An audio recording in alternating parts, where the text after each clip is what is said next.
છેલ્લા ઘણા સમયથી આધાર કાર્ડને લઈને લોકોને ઘણી હેરાનગતિનો સામનો કરવો પડી રહ્યો છે.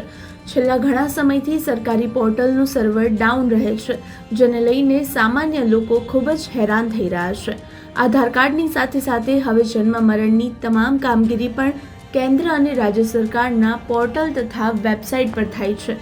આ કારણે મનપાની સિસ્ટમ લાચાર બની જતા 3 દિવસથી નગરજનો કલાકો સુધી લાઇનમાં ઊભા રહે છે. ત્યારે હવે આધાર કાર્ડ અને જન્મ મરણના સર્વર બંધ થવા અંગે કેબિનેટ મંત્રી કુંવરજી બાવળિયાનું નિવેદન સામે આવ્યું છે. ખાસ કરીને થોડા સર્વરના ઇસ્યુ બાબતે ગઈકાલે અમારા વિભાગના અધિકારીઓ સાથે અને અમારા ત્યાંના જે ખાસ કરીને આખા ગુજરાતની અંદર આઈટી સેલ વિભાગમાંથી જે સંભાળે એની સાથે પણ મિટિંગ થઈ. એના માટે કાયમી ઉકેલ આવે એ માટેની કાલે અમે ચર્ચા કરીશું.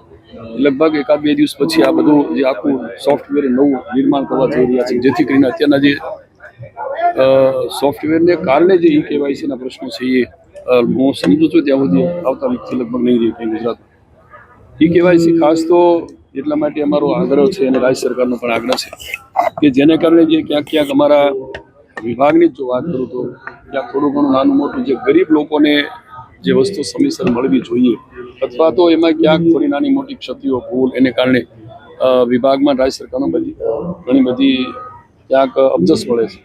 એ ન મળે એટલા માટે અમારો વધારે આગ્રહ એવો છે ઝડપથી જેટલું વહેલી તકે કેવાયસી થાય એનો અમારો એક આગ્રહ એના માટે પણ છે. બીજું બધા જ રાજ્ય સરકારની ભારત સરકારની જે વિવિધ યોજનાઓ છે થોડું સરકારને બદનામ કરવાના ઈરાદાથી પણ આ બધું થોડું ક્યાંક ચાલી રહ્યું છે. એટલે એ પણ ન થાય એની પૂરી મેં કાળજી રાખી.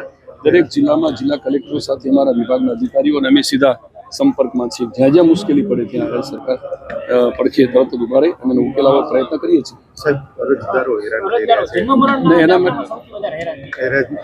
એના માટે પણ એવી સરળ પદ્ધતિ અપનાવવા એ માટે ગઈકાલે ચર્ચા કરી છે.